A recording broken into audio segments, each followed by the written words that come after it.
Have you watched the previous episode's video? Welcome to the story of this episode, Chapter 43, The Eerie Aura of the Abandoned Mine. Sumu and his group headed towards the abandoned mine in the northwest of the town. As they got closer to the mine, the eerie aura in the air became more and more intense. The originally clear sky was gradually covered by a layer of gloom, and the surrounding temperature dropped suddenly, making everyone shiver involuntarily.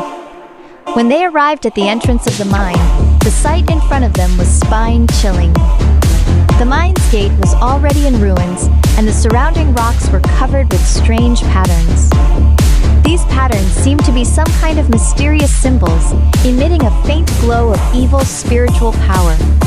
Sumu circulated his spiritual power and activated the enhanced spiritual power perception ability from the spiritual comprehension cannon, trying to detect the dangers inside the mine in advance.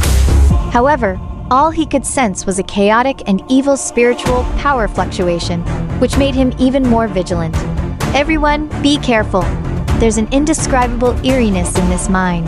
We must stay alert and keep close to the team, Sumu said in a low voice, his eyes showing a solemn expression.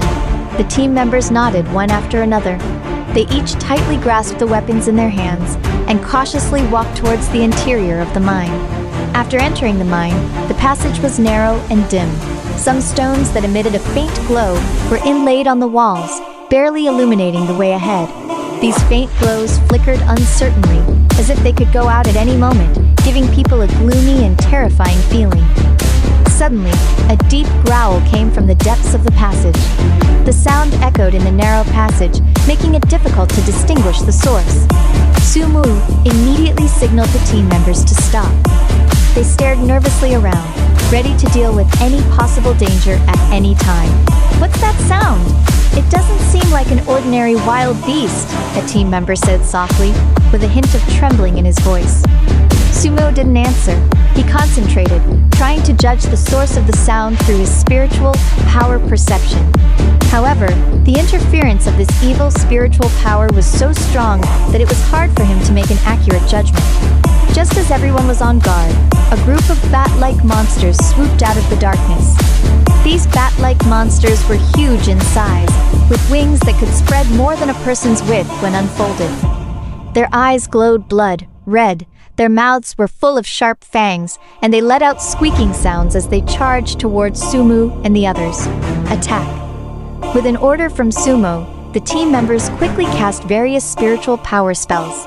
Rays of light shot out from their hands and hit the bat-like monsters. However, these bat-like monsters seemed to have a certain resistance to spiritual power attacks.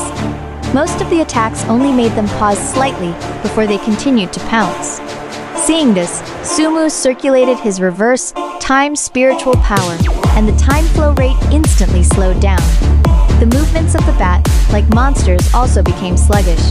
He took the opportunity to rush forward and waved his spiritual power-long sword, slaying the approaching bat-like monsters.